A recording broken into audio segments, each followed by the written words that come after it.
Mr. President, it's a pleasure to welcome you to Chequers.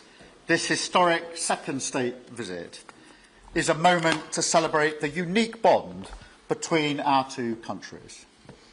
But today we've gone far beyond that. We've renewed the special relationship for a new era. The United Kingdom and the United States stand together today as first partners on defence, first partners in trade, with the groundbreaking deal we struck in May, and now with the new agreement that we've just signed this afternoon.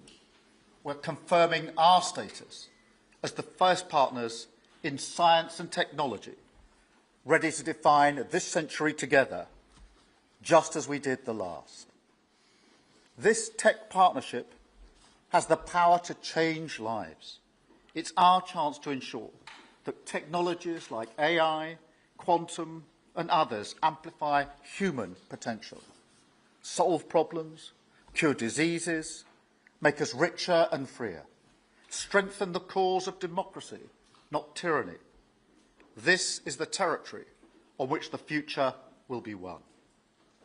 So this partnership today is a signal of our determination to win this race together and to ensure it brings real benefits in jobs, in growth, in lower bills, to put more hard-earned cash in people's pockets at the end of each month. That's what we're determined to deliver. And we're bringing businesses with us. We've just come from a fantastic meeting with business leaders where we set out this vision. They have responded with new deals and investment, breaking every record that we have. £250 billion flowing both ways across the Atlantic. That is a record. Expected to create 15,000 jobs here in the United Kingdom. High-skilled jobs in cutting-edge sectors where people can build careers for the long term, changing lives in communities up and down our country. And look, while we shape this bond for a new era, the fundamentals have not changed. Security remains the cornerstone of this special relationship. We have the deepest, most advanced defence relationship in the world. Our warriors train together and they fight together. Our industries build together, everything from fast jets to the new AUKUS-class submarines. So now, as we drive up defence spending, we're going to sweep away the barriers to working together on new defence technologies so we can stay ahead of our adversaries. We're united in defence and security. Yes, absolutely. But we're also united in the pursuit of peace.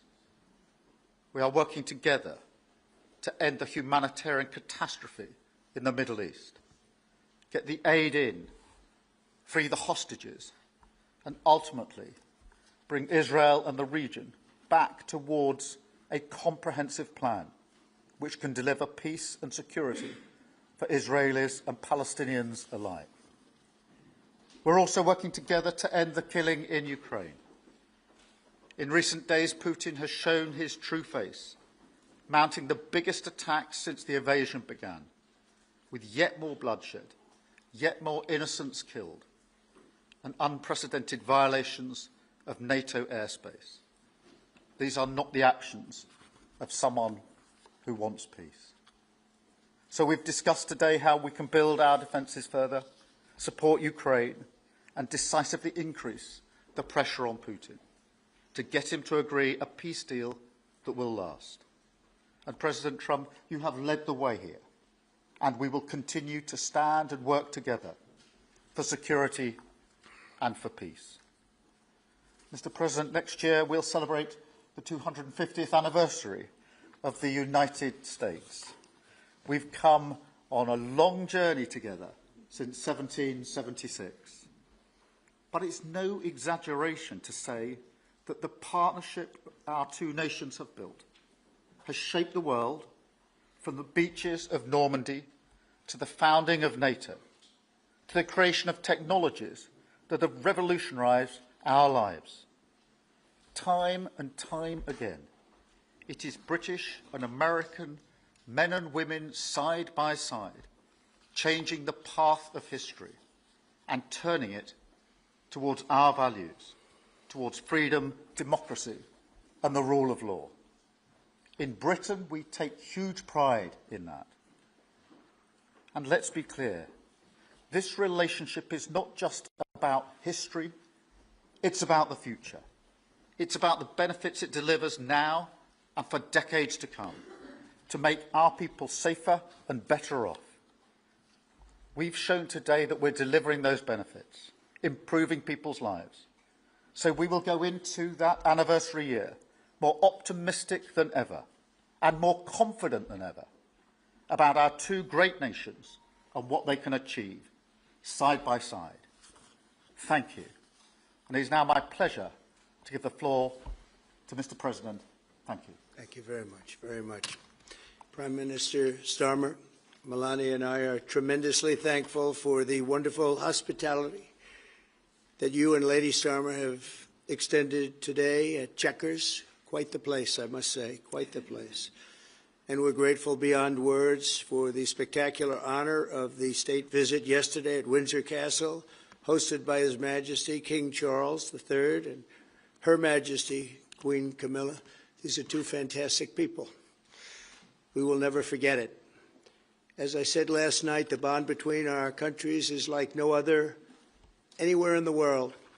The United States and the United Kingdom have done more good on this planet than any two nations in human history. That is thanks in large part to the traditions of British liberty, which grew up on these isles, these beautiful, magnificent isles, and were carried by our ancestors to the New World. We're forever joined, and we are forever friends, and we will always be friends. This enduring connection is why I was thrilled that the United Kingdom was the very first country with which we made a historic trade deal, and a very good trade deal. He's a tough negotiator. I think it was a better deal for you than us, but these are minor details. It's a very good deal for both of us. He's a great negotiator. We will extend our unparalleled security alliance into the realm of economic security for the first time, and I look forward to finalizing it very soon. We'll have it done very quickly. We have also just signed a historic technology prosperity deal, one of a kind, to ensure our countries lead the next great technological revolution side by side. In fact, we just left the business leaders, the biggest in the world. Some are in this room right now. And that was quite a meeting we had on business and trade and technology. This trip has galvanized $350 billion in deals across many sectors, and we're committed to ensuring that the UK has a secure and reliable supply of the best AI hardware and software on Earth. And we supply that, and we'll make sure we supply it in quantity to the UK. We also are joining forces on quantum computing and nuclear power, a natural partnership for close allies. The United States, as you probably have heard, is doing better than it has ever done in terms of business and investment. The stock market has hit a new high, as you know, and that's for many, many days out of our fairly short 8 months. And we seem to be hitting new highs, and I think we're going to do much better even as time goes by. Jobs are at a record, and most importantly, we have more than $17 trillion, $17 trillion, and this is during an 8-month period being invested in the country, which is not only a record, but if you compare $17 trillion to the last year of the Biden administration, they did $250 billion. They didn't do $1 trillion for the 4-year period. We did $17 trillion of investment coming in. A lot of it's because of tariffs, and a lot of it's for a lot of other reasons, but there's never been anything like it. It's an economic superstar. That's what's become. It was mismanaged and badly handled for a long period of time, but it's not badly handled anymore. So that's a record. And remember, That's up until 8 months. We have another few months to go, and that number is going to get significantly higher, especially if we win a certain case that we're waiting to hear. That will be something like the world has never seen. I want to congratulate the United Kingdom on making the vital commitment to spend 5% of GDP on defense at the NATO summit this year. We've worked together very closely in so many ways. I'm very honored to tell you that we've solved 7 wars, wars that were unsolvable, wars that couldn't be negotiated or done. The U.S. has done 7 of them. The one that I thought would be easiest would be because of my relationship with President Putin, but he's let me down. He's really let me down. It was going to be Russia and Ukraine, but we'll see how that turns out. But that turned out to be, I thought it might be among the easiest of the group, but we had settled just about every conflict, and as you know, we're working very hard on Israel and Gaza. All that's happening over there. Complex, but it's going to get done. It'll all get done right. And likewise, Russia and Ukraine will get done. But you never know in war. You know, war is a different thing. Things happen that are very opposite of what you thought. You thought you were going to have an easy time or a hard time, and it turns out to be the reverse. As we saw in the unforgettable parade yesterday at Windsor Castle, what a place it is. The British Armed Forces carry on one of the finest military traditions in the world, one of the greatest marching bands, one of the most magnificent sights I've seen. I know that our service members look forward, and we do look so forward to working even more closely with yours as you push toward that 5% goal. And I think, Mr. Prime Minister, you're just about there. You're going to be there very quickly, along with a lot of other great countries. I want to thank NATO and our wonderful head of NATO, who's really worked very hard, Mark, for the job they've done. As you know, NATO was at 2% GDP, and they didn't pay it. Now they're at 5%, and they pay it. And we appreciate that. And we're sending a lot of weapons to NATO. NATO is paying for those weapons in full. But we're sending them, and we're doing a great job at getting them what they need. And we appreciate the fact that they're taking care of it, because the United States is into that war for $350 billion. And just really very sad. Just got out of control. They didn't know what they were doing. But over the generations, British and American warriors have shed their blood side by side in defense of liberty and freedom. And that's why it's so imperative that the United States and the United Kingdom stand together for these fundamental rights and values of the English-speaking world. And we've always stood together, and we will continue to. Just last week, a great American, Charlie Kirk, was heinously assassinated for speaking his mind. He was a great young man, incredible future. Some people said he might be president someday. I told him, I said, Charlie, I think you have a good shot someday at being president. And he just wanted to take care of youth. He loved youth. I've never seen anybody relate to youth like Charlie, and they related to him, and they're devastated.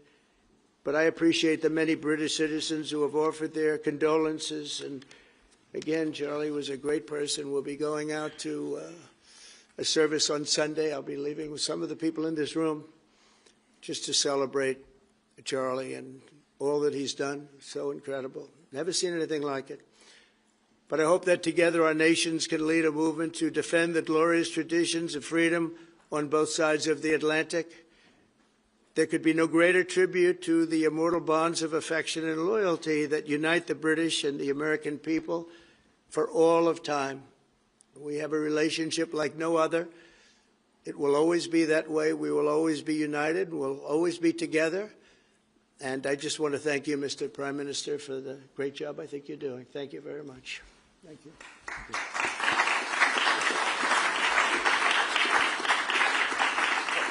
Thank you very much, Mr. President. We're going to take some questions. I'll call 2 or 3 to start with, and then I'll pass over to the President.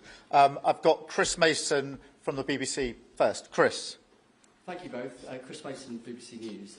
Mr. President, the UK is expected to recognise a Palestinian state in the coming days as the killing in Gaza continues. It often seems that you're the only person that Israel will listen to. What more can you say to them to tell them to stop? And why is the UK's position on a Palestinian state, in your view, wrong? And Prime Minister, what will the recognition of a Palestinian state actually achieve? Is it not just gesture politics to appease people in your own party? Thank you both. Well, Chris, let me just start with that, because we discussed this amongst other things. We had the best part of an hour, I think, upstairs earlier today, just one-to-one, going through a number of affairs, world affairs, in private. And we absolutely agree on the need for peace and a roadmap, because the situation in Gaza is intolerable. The hostages have been held for a very, very long time, and they must be freed. And we need aid to get into Gaza at speed. And so it's within that context of a plan for peace, which we're working hard on, which not only did we discuss this morning, but our two teams have been working together on, that the question of recognition needs to be seen. And so it's part of that overall package which hopefully takes us from the appalling situation we're in now to the outcome of a safe and secure Israel, which we do not have, and a viable Palestinian state. Thank you. Well, simply, I want the hostages released now, right now, not 1, 2, we'll give you 3 more tomorrow, and, you know, like it's been, but we're the ones that got all the hostages released. We got many, many came to the Oval Office, and I've heard stories like I've never thought even possible. There was no humanity, no anything. I said to them, I said, was there any warmth shown during this stay? Like they offered you a little extra meal, they gave you a little smile, and they said, don't worry, you'll be okay. And every one of them said, not even a little bit. Amazing, you know, to think that during this stay, long stay in some cases. We had a man the other day, 451 days he was there. I always ask that question. And was there any warmth shown? Just a little word of, you know, encouragement. And the answer is every time, absolutely not. I'm shocked to hear it, because in the worst cases, there's always somebody that comes through. We have to remember October 7th, one of the worst, most violent days in the history of the world, not just there, the history of the world. And I got to see the tapes, and I wish I didn't see them, actually. But I got to see them. And I want an end. I want the hostages released. And I think it's going to be okay, but it has been a brutal period of time. But this has been going on for a long time. This is not something that's over the last year, 2 years, but this has been for decades and decades. But we want it to end. We have to have the hostages back immediately. That's what the people of Israel want. They want them back, and we want the fighting to stop, and it's going to stop. But a lot of bad things. You know, Hamas said that they're going to put the hostages up as bait. They're going to put the hostages in front of any attack. And that's pretty brutal. We haven't heard that one in a long time. So we have to remember that. So I have a disagreement with the Prime Minister on that score. Okay? One of our few disagreements, actually. Great. Can I take Jack from The Sun? Jack. Thank you both. Jack Elson from The Sun. Mr. President, in the 9 months you've been in office, you've been incredibly successful in all but eliminating crossings on your southern border. Yeah. Meanwhile, illegal migration is at record levels in Britain. The Prime Minister is trying to tackle that. What advice would you give to the man standing next to you on trying to stop illegal migration in Britain? And Prime Minister, if I can just ask, the President is all about drill, baby, drill in terms of trying to secure American energy and cut bills for Americans. Meanwhile, you are turning Britain's back on oil and gas in favour of renewable energies, such as wind turbines. Why do you think that you are right and he is wrong? So we had millions of people flowing in, totally unchecked, totally unvetted from the Biden administration. 25 million, in my opinion, that would be about 25 million. They came from prisons. They came from mental institutions. They were gang members. They were drug dealers. They came from the Congo. They came from all parts of South America. They came from everywhere. Think of it, prisons from the Congo being released into the United States, prisons opened up in Venezuela and many other countries pouring into the United States. And I couldn't believe it. One of the reasons I decided to run. I decided to run because I don't want to be controversial, but you see what's happened, and you see all the information that's come out. We won in 2020 big, and I said, let's run, we got to run, because I saw what was happening. And the worst thing that I saw was all of these people. You know, we've already solved inflation. We've solved prices. Oil is way down. Energy is way down in the United States. But what I saw happening with millions of people pouring into our country, I couldn't stand to watch it. And we've done a great job. Nobody, if you've seen the last, I appreciate your question, by the way, nobody, absolutely zero, and I'm not even sure that's possible, but it's a very liberal group that come out with those statistics. The last 3 months, we had zero. From millions of people a year ago, we had zero people enter our country illegally. And we do have people coming in legally through a legal process and testing and lots of other things. I think it's very important, and we speak about it. And I think your situation is very similar. You know, you have people coming in, and I told the Prime Minister I would stop it, and it doesn't matter if you call out the military, it doesn't matter what means you use, but it's going to destroys countries from within. And we're actually now removing a lot of the people that came into our country. It's a very hard chore. We were given a very, very bad hand. Millions of people came in from prisons and mental institutions. We have to remove them. And we are removing them. We have no choice. And I feel very strongly about it. Thank you very much. Jack, let me just deal with the question of returns, because this is obviously an issue we're taking incredibly seriously. We've struck a number of deals both on cooperation with other countries, because this is a problem right across Europe, to tackle the problem of actually breaking up the gangs that are running this trade. We have had a record number of returns, over 35,000 now since we came into office. That's the highest number for the best part of 10 years. We struck the returns arrangement with France, and notwithstanding the challenges to that scheme, which you've seen in the last few days, a flight went off at 6:15 this morning, successfully returning someone under that scheme. So that is an important step forward. Obviously, there's no silver bullet here. There's a range of things that need to be done. But given the challenges of returning people, it is important that we're able to prove it can be done. It was done. It was done early this morning. So I can confirm that that flight went. It went successfully.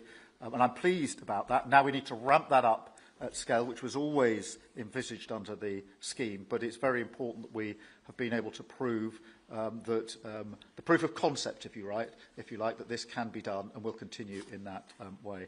On the question of energy, firstly, let me be really clear that I am absolutely determined to ensure that the price and cost of energy comes down, so that bills come down both for individuals, for families, with their household bills, but also for business, because this is so important. The mix will include oil and gas for many years to come from the North Sea. We've been clear about that for some time, but we also need to mix that with renewables, and it's the mix that's really important. And the approach I've taken on this is the same approach that I take to many other things, a pragmatic approach. Thank you, Jack. I would like to say that we inherited the worst inflation in the history of our country. We had inflation, the likes of which we've really never seen. They say 48 years, and I'll accept that, but I really don't. We had the worst inflation in the history of our country. And we had an expression that I used a lot, drill, baby, drill. And as you know, we brought fuel way down, the prices way down. And we don't do wind because wind is a disaster. It's a very expensive joke, frankly. And we got our energy prices way down. That brought the inflation way down. And now we have very little inflation. And we have a very, very strong economy. So that was very important. Drill, baby, drill. And you have a great asset here. We spoke about it. It's called the North Sea. The North Sea oil is phenomenal. And I hope, because I love this country, you know. My mother was born in Scotland. And the Hebrides, Stornoway, that's serious Scotland. We were talking about it. And I want this country to do well. And you have great assets that you're going to start using, I believe, under this Prime Minister. Thank you. And I've got Matthew from The Economist. Matthew. Thank you, Prime Minister. Mr. President, you say that President Putin has let you down. Have negotiations run out of road, and what are your next steps to compel an end to this war? Well, he has let me down. I mean, he's killing many people, and he's losing more people than he's killing. I mean, frankly, the Russian soldiers are being killed at a higher rate than the Ukrainian soldiers. But, yeah, he said, let me down. I don't like to see. It's death. You know, it doesn't affect the United States. We have, other than unless you end up in a world war over this thing, you could. This was a thing that would have never happened had I been president. If I were president, it would have never happened. And it didn't happen for 4 years. Most people agree it didn't happen, nor was it close to happening. And I spoke to President Putin about Ukraine. It was the apple of his eye. I've said that many times. It was. But he would have never done what he did, except that he didn't respect the leadership of the United States. They just went through the Afghanistan total disaster for no reason whatsoever. We're going to leave Afghanistan, but we're going to leave it with strength and dignity. And we're going to keep Bagram, the big air base, one of the biggest air bases in the world. We gave it to them for nothing. We're trying to get it back, by the way. Okay, that could be a little breaking news. We're trying to get it back because they need things from us. We want that base back. But one of the reasons we want the base is, as you know, it's an hour away from where China makes its nuclear weapons. So a lot of things are happening, but I am very disappointed in the fact that that one's not settled. To think that we settled Azerbaijan and Albania, as an example, it was going on for years. It was never going to be settled. If you remember, the Prime Minister and the presidents, they were there for many years. They said, when they were in my office, we settled. And they started off at both sides of the Oval Office, so far away. I didn't know you could be so far away. And as we were together for an hour, they kept getting closer, closer. And by the time we finished, we all hugged each other. And one said, I've been in this position for 22 years, and all I've done is kill their people. The other was there for 7 years, and all he did was kill their people. And we got it settled. And we did others, as you know. The Congo, we settled the Congo with Rwanda. That was going on, and that was a machete war. That was a gruesome war. Many people, close to 10 million people killed. We got that settled. My biggest disappointment, but it's, you know, look, we did 7, and most of them were not thought to be settleable. We did India and we did Pakistan. That's 2 nuclear. That was purely for trade. You want to trade with us, you're going to have to get along. And they were going at it hot and heavy. But the Russia situation, I hope we're going to have some good news for you coming up. But again, it doesn't affect the United States. And look, it doesn't so much affect you. Of course, you are a lot closer to the scene than we are. We have a whole ocean separating us. But I will say this, it's millions of people have died in that war, millions of souls. And they're not American. They're soldiers, mostly soldiers, as you know. The soldiers are being killed at levels that nobody's seen since the Second World War. But they're being killed, and I feel I have an obligation to get it settled for that reason. Thank you. And just to add on that question, because we have to put extra pressure on Putin. And it's only when the President has put pressure on Putin that he's actually shown any inclination to move. So we have to ramp that pressure up. I think it's important to have this conversation in the context of what's happened in recent weeks. We saw damage and bombing to the British Council in Kyiv. These are targets that it was thought until recently were not targets that would be hit. The British Council, the European Union Embassy, the Council of Ministers, where President Zelensky's ministers work was hit. Again, these were thought to be places that wouldn't be hit. And then the incursion into Poland last week. And if you put that together, what you can see is either an emboldenment or at least an increased recklessness on Putin's part. And that's why I said earlier that they're not the actions of someone who wants peace. So we have to ramp up. And we discussed earlier today, we have built the coalition of the willing with British leadership and French leadership, stepping up with military planning in the seas, in the sky, on the ground, and ramping up what we do with the Ukrainians themselves. And of course, that, taken with an American guarantee, is now an example, I think, of the challenge of Europe stepping up to the plate, which it has done in the last few months, to show, through what we and the French have done, that we're prepared to take the lead in this and take the necessary measures. But that's a war that could have been a third world war, and I don't think we're going to be there now. But that was heading to a third world war. And what a shame it is. What a shame it is. Mr. President, do you want to call some of the I would love to call a outlets? few of them. Bev, do you want to have a question? I'm going to come back to you. Bev Turner, GB News. Thank you. Having been in DC for a few weeks, it's really interesting to see how you run the country as a proud Christian leader. And it really begs the question to the Prime Minister, if you don't mind, are we still a Christian country? But also... when you say we, are you talking here or... Here. The UK. I'm still British. I might I'd live in rather America. have him I'm still answer British. that question. But also, I can't give you that answer.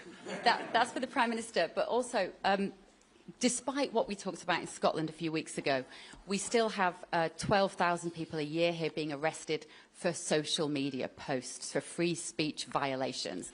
Does that not remain an important area that there is still a lot of disagreement on? I'd like to have you answer that. Yeah, look, I mean, in terms of a Christian country, I was christened, so that is, my church has been all my life, and we are, that is wired into our informal constitution. Of course, we celebrate many other faiths as well, and I'm really proud that we're able to do so as a country.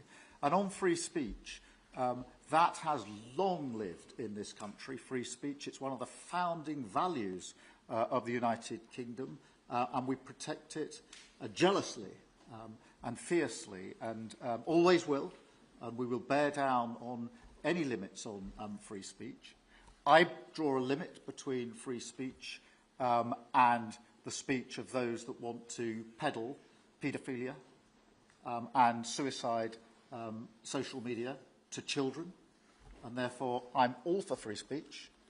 I'm also for protecting children from things that will harm them, paedophiles, those that peddle suicide, which had a terrible consequence for individual, particularly teenagers.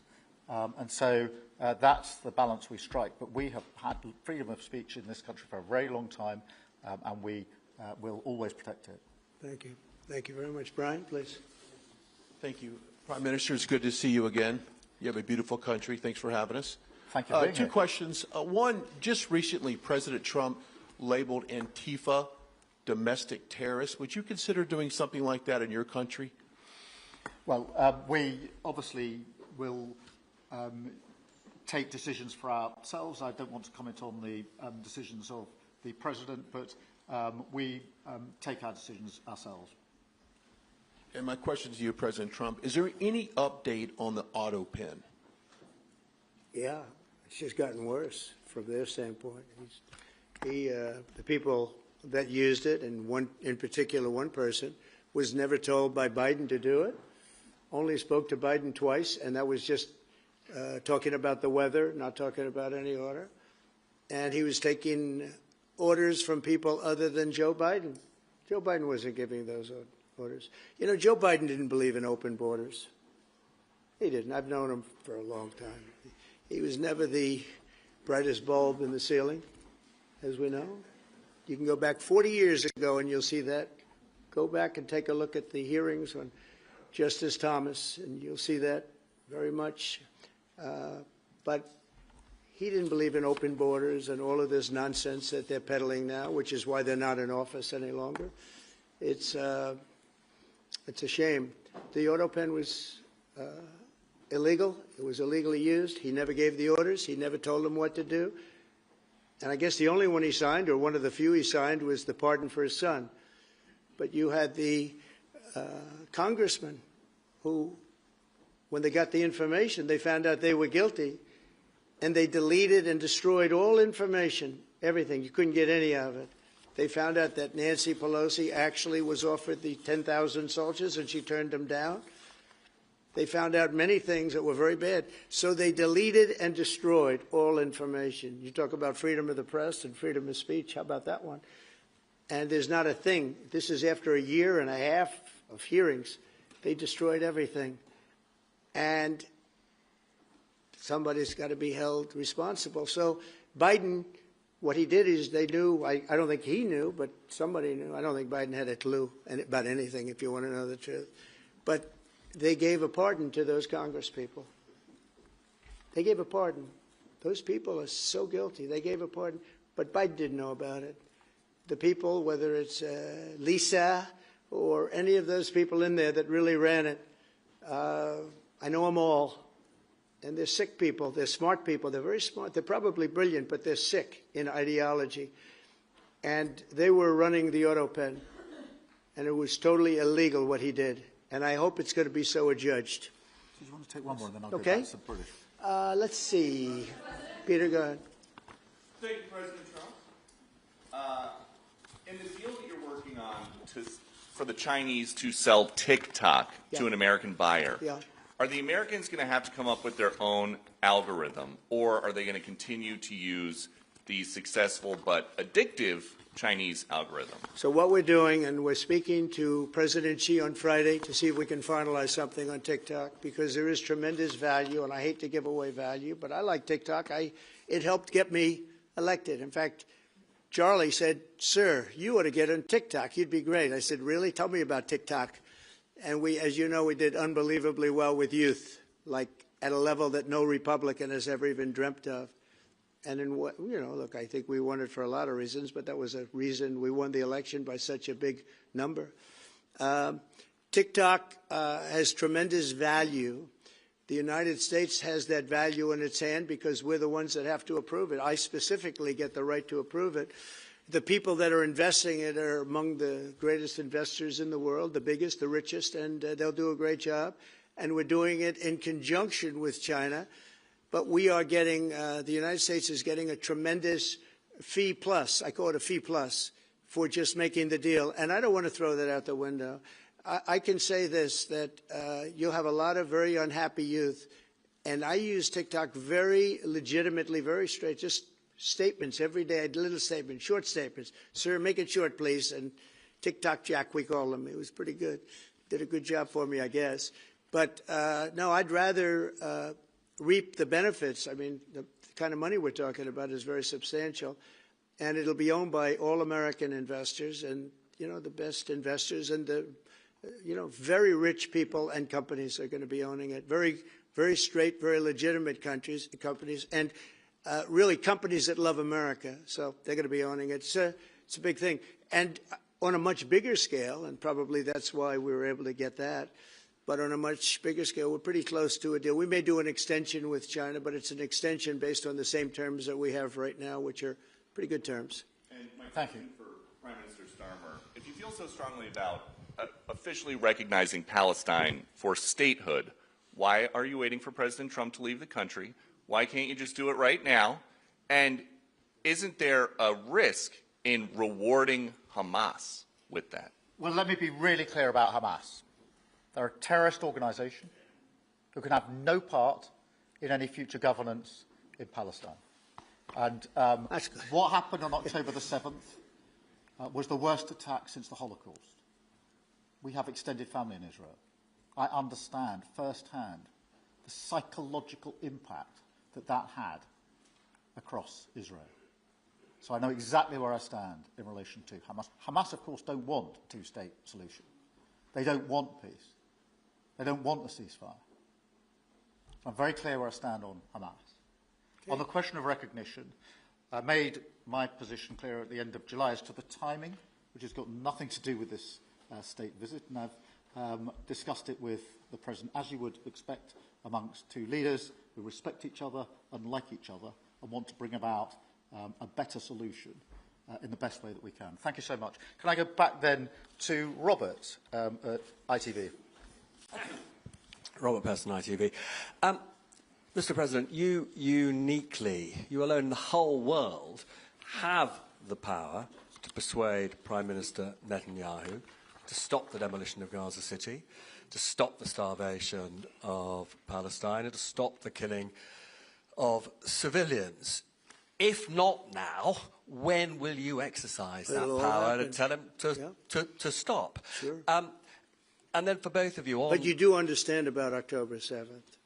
You do understand. So believe me, I understand. One of the worst days in the history of humanity. What happened, I have seen the tapes. Babies that are 4 months old and just chopped up to pieces. And you've seen the tapes and I've seen the tapes. You're a professional and so am I. And people forget about October 7th. I can't forget about it. So I want it to end, but I want the hostages back. I don't want the hostages used as human shields, which is what Hamas is threatening to do. But as soon as they're back, that's the moment you will tell Netanyahu Well, to stop. it would certainly help, but I have to have the hostages back. And I don't want them back piecemeal, as I said before. I want them back. And on a separate issue, free speech, your Vice President Vance said that free speech is under attack in the UK. Do you agree with him? And Prime Minister, we saw the dismissal of a very well-known chat show host in America last night, Mr. Kimmel. Is free speech more under attack in Britain or America? Well, Jimmy Kimmel was fired because he had bad ratings more than anything else, and he said a horrible thing about a great gentleman known as Charlie Kirk. And Jimmy Kimmel is not a talented person. He had very bad ratings, and they should have fired him a long time ago. So, you know, you can call that free speech or not. He was fired for lack of talent. Yeah, please, go ahead. Yeah, I mean, firstly, on the question of Charlie Kirk, can I just express how shocking that is, I think, to everybody who believes in free speech and in democracy. It sent shockwaves through the world, and I know that he was a friend of the President, and I reached out straight away to the President because I understood how impactful it would be on him and his family. And we all need to be absolutely clear about that. Whatever our political views, it is shocking and is to be condemned. On free speech, not much to add to the answer I gave earlier. This country's had free speech for a very, very long time. It is part of who we are as a country, and it is the values that we fought for. We fought for it during the Second World War alongside each other. So we need no reminding of the importance of free speech in this country. Thank you, Robert. And I go to Beth for the final question, please. Beth. Thank you so much. Sky. Thank you, Beth Rigby, Sky News. Thank you, Prime Minister. If I could start with you. Prime Minister, President Trump has said he's ready to impose major sanctions on Russia if NATO countries stop purchasing Russian oil. He's got a point, hasn't he? Is that what you now believe is needed to bring Putin properly to the table? And what's your message to the President on US sanctions? And, Mr. President, if I may, the King praised your personal commitment last night to finding solutions to the world's most intractable conflicts. You have invested much of your time and effort in Ukraine. But even as you seek to broker a deal, President Putin is escalating the war. He's firing drones into NATO airspace. You say he has let you down. Was it a mistake to invite him to Alaska? Do you regret it? No. And is it time to squeeze him, sir, and scare him and impose sanctions? And finally, if I may, the elephant in the room, Lord Mandelson, he is no longer the ambassador. Do you have some sympathy with him that he lost his job over historic links to Jeffrey Epstein? Thank you very much, sir. I don't know him, actually. I had heard that, and I think maybe the Prime Minister would be better speaking of that. That was a choice that he made, and I don't know. What is your answer to that? Well, I mean, it's very straightforward. Some information came to light last week which wasn't available when he was appointed, and I made a decision about it, and that's very clear. On the question of the pressure on Putin and on Russia, which is obviously really important, look, I think it is a challenge to Europe. There are a number of European countries which are too reliant on energy from Russia. The UK actually obviously has almost got nothing at all, but we do need to bear down and work with our European counterparts here. There are one or two countries, I think, that do need to look again at the question of energy. There's no one silver bullet here. We do have to have a wider suite of sanctions, which we've put in place a number of times, working across Europe and with the United States. And, of course, we must, and we are, making sure that Ukraine is in the strongest position now, because one of my long concerns here has been that whilst we talk about a ceasefire, and we all want a ceasefire, and we talk about what might happen after a ceasefire, we mustn't forget that Ukraine needs our support now, and we've said we stand with Ukraine from the start to finish, and that means we must continue to supply them with what they need in order to fight this war, which, of course, resulted from and is a result of Russian aggression. We have particularly done the sort of leadership role in the coalition of the willing, so that if there is a ceasefire and if there is a deal, and I do hope there is, that is then lasting and not then broken, because given previous history, I don't trust Putin. Thank you. Very simply, if the price of oil comes down, Putin's going to drop out. He's going to have no choice. He's going to drop out of that war. And when I found out that the European nations were buying oil from Russia, and as you know, I'm very close to India. I'm very close to the Prime Minister of India. I spoke to him the other day, wished him a happy birthday. We have a very good relationship. He put out a beautiful statement, too. We have, but I said, you know, I sanctioned them. China is paying a very large tariff right now to the United States. But I'm willing to do other things, but not when the people that I'm fighting for are buying oil from Russia. If the oil price comes down, very simply, Russia will settle. And the oil price is way down. You know, we got it way down. We're drilling and we produce more oil than anybody else in the world. We're doing a lot. But I was disappointed to see that. And the Prime Minister was disappointed to see that. And it wasn't him. It was other countries. And you can't do that. You can't do that. You can't. That's not playing fair with the United States. And we can't have that. Thank you. Thank you very much indeed. Thank you. Thank you. Thank you. Thank you. Thank you.